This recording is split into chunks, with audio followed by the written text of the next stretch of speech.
Assalamualaikum warahmatullahi wabarakatuh. Perkenalkan, nama saya Nur Fadila Tasran dengan NIM 4522091215. Di sini saya akan menjelaskan materi tentang ilmu pengetahuan dan kebenaran ilmiah pada mata kuliah metode penelitian kualitatif dan kuantitatif dengan dosen pengampu Bapak Syahrul Alim. Baiklah, pertama yaitu apa itu konsep ilmu sebenarnya. Secara etimologi, ilmu berasal dari bahasa Arab ilm yang berarti memahami, mengerti, atau mengetahui. Dalam bahasa Inggris, ilmu biasanya dipandang dengan kata sains. Dan dalam bahasa Indonesia, kata sains berasal dari bahasa Latin, dari kata scio, scare, yang berarti tahu. Umumnya diartikan sebagai ilmu. Dari pengertian yang terdapat pada KBBI, ilmu dapat diartikan sebagai sebuah pengetahuan yang disusun dengan metode tertentu. Menurut para ahli ilmu, definisi ilmu ada beberapa, yaitu pertama, menurut Muhammad Hatta menyatakan bahwa ilmu adalah pengetahuan yang teratur tentang pekerjaan hukum sebab akibat dalam suatu golongan masalah yang sama sifatnya, baik menurut kedudukannya atau jika dilihat dari luar maupun menurut hubungannya jika dilihat dari dalam.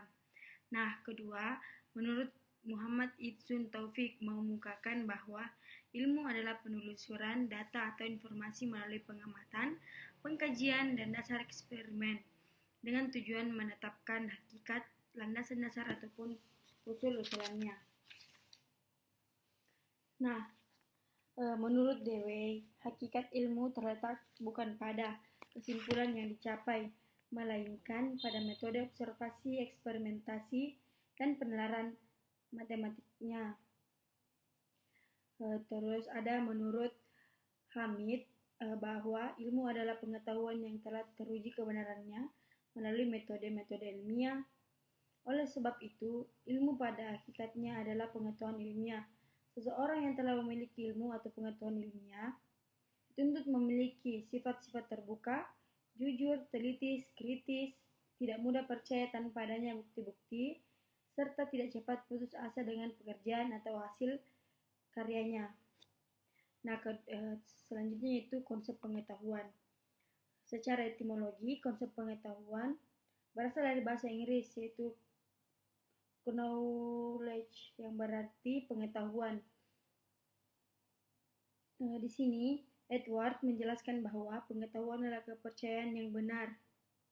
Menurut Notoat Mojo mengemukakan bahwa pengetahuan merupakan hasil dari tahu, dan ini setelah orang melakukan pengindaran terhadap objek tertentu. Penginderaan terjadi melalui panca indera manusia, yakni indera penglihatan, pendengaran, penciuman, rasa, maupun raba. Sebagian besar pengetahuan manusia diperoleh melalui mata dan telinga.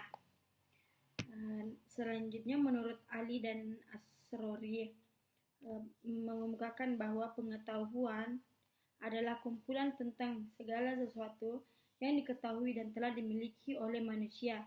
Pengetahuan yang dimiliki oleh umat manusia ada kalanya bersumber dari pengalaman dan ada kalanya berasal dari pikiran. Menurut Sungarji dan Sophia, ada 4 cara memperoleh pengetahuan, yang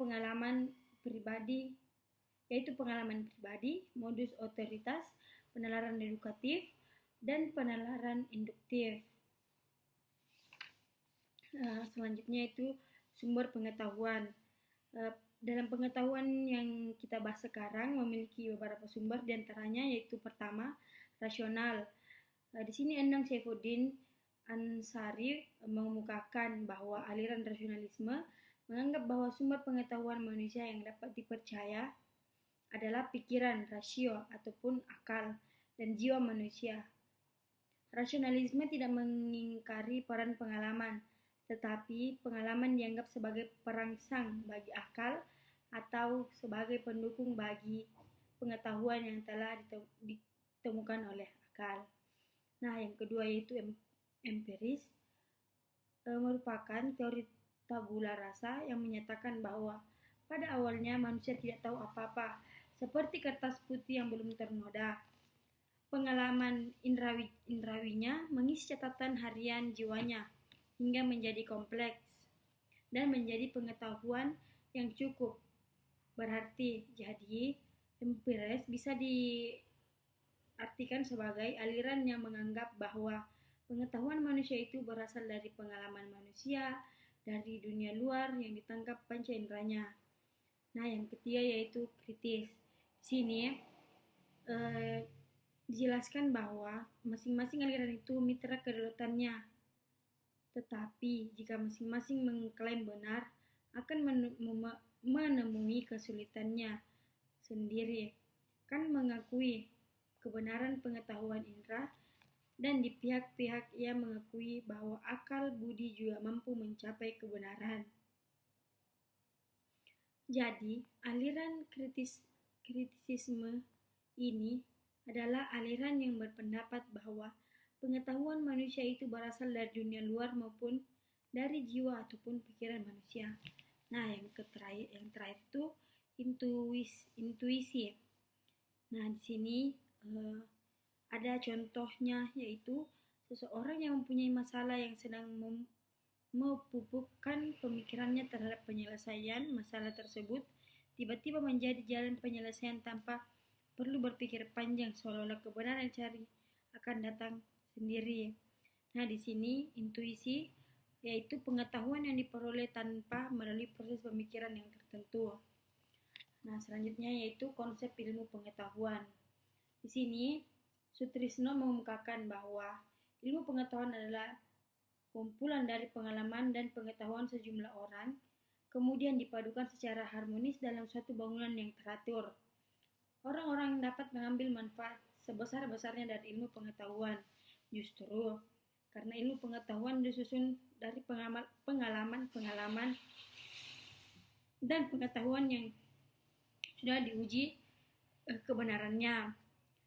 Ardana mengemukakan bahwa ilmu pengetahuan dapat didefinisikan baik sebagai suatu hasanah pengetahuan yang terorganisasikan maupun sebagai suatu metode dan sistem untuk menurunkan kebenaran. Nah, di sini tujuan pokok ilmu pengetahuan yaitu pengumpulan dan klasifikasi pengalaman serta pensistemikan pengalaman tersebut ke dalam sejumlah kecil sistem pengetahuan yang luas, yaitu melalui suatu kerangka kerja terstruktur. Nah, di sini syarat ilmu pengetahuan sebagai pendapat Fardiansyah yaitu pertama, sistematik yang merupakan kesatuan teori-teori tersusun sebagai suatu sistem. Kedua, objektif atau intersubjektif yang dimana teori tersebut terbuka untuk diteliti oleh orang lain atau ahli lain sehingga hasil penelitian bersifat universal.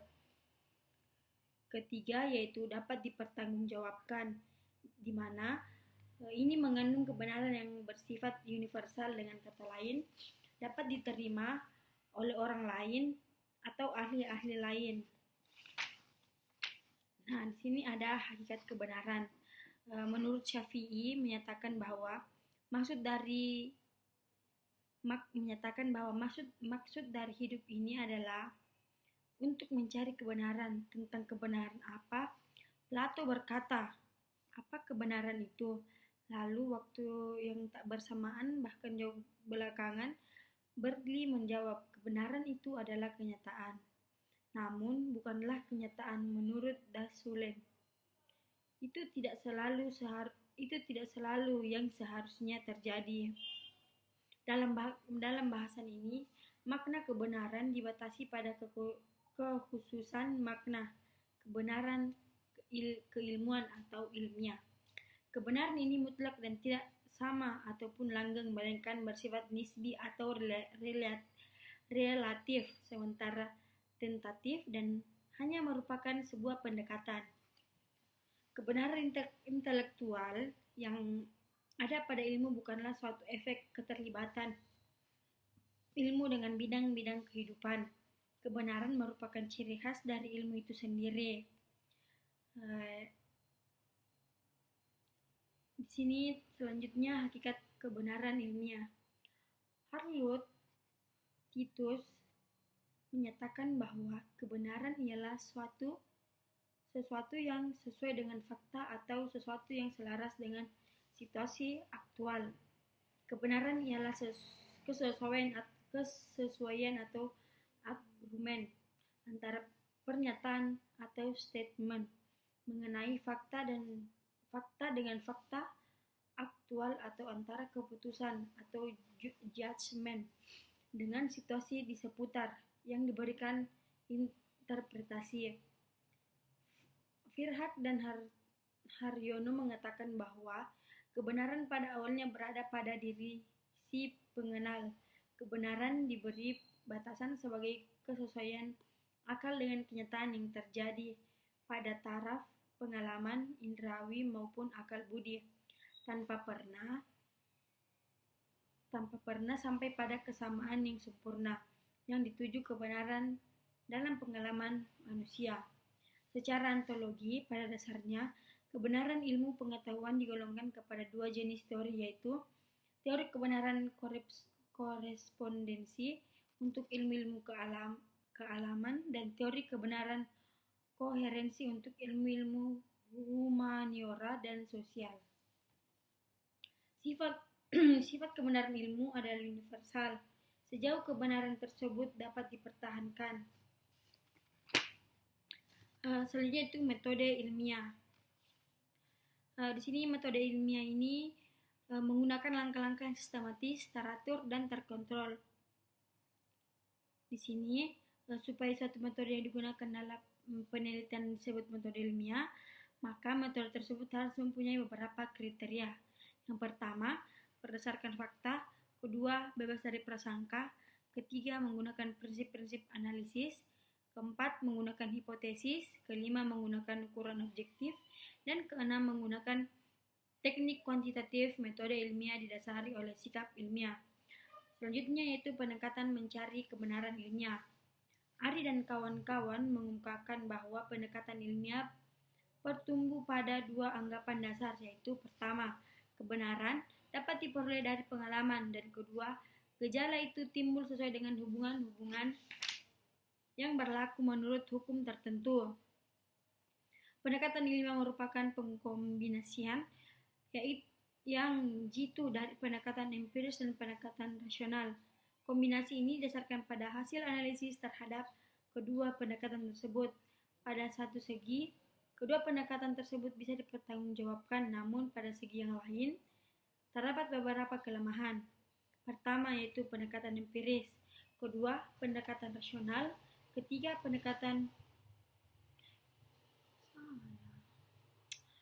di sini ada beberapa pendekatan yang dipakai untuk memperoleh kebenaran ilmiah. Yang pertama yaitu pendekatan empiris, yang kedua pendekatan rasional, yang ketiga pendekatan intuitif, keempat pendekatan religius, kelima pendekatan otoritas, keenam pendekatan ilmiah. Nah, di sini jalan memperoleh kebenaran ilmiah. Mahmud menyatakan bahwa cara ilmiah menunjukkan arti bahwa kegiatan penelitian didasarkan pada ciri-ciri keilmuan, yaitu rasional, empiris, dan sistematis. Nah, rasional dalam penelitian adalah penelitian dilakukan dengan cara-cara yang masuk akal, bukan hasil meditasi. Sedangkan empiris, kegiatan penelitian yang dapat diamati oleh indera manusia, sehingga orang lain dapat mengamati dan mengetahui cara-cara yang digunakan. Dan sistematis merupakan proses yang digunakan dalam penelitian menggunakan langkah-langkah tertentu yang bersifat logis. Adapun langkah-langkah yang harus dilakukan dalam penelitian ilmiah yaitu sebagai berikut. Pertama, identifikasi dan rumusan masalah. Kedua, studi pendahuluan. Ketiga, merumuskan hipotesis. Keempat, identifikasi variabel dan definisi operasional. Yang kelima, menentukan rancangan atau desain penelitian. Yang keenam, menentukan dan mengembangkan instrumen penelitian. Yang ketujuh, menentukan subjek penelitian. Yang kedelapan, pelaksanaan penelitian. Yang kesembilan, menganalisis data. Dan yang terakhir itu merumuskan hasil penelitian dan membahasnya. Hanya itu materi yang bisa saya jelaskan. Kurang lebihnya mohon dimaafkan. Assalamualaikum warahmatullahi wabarakatuh.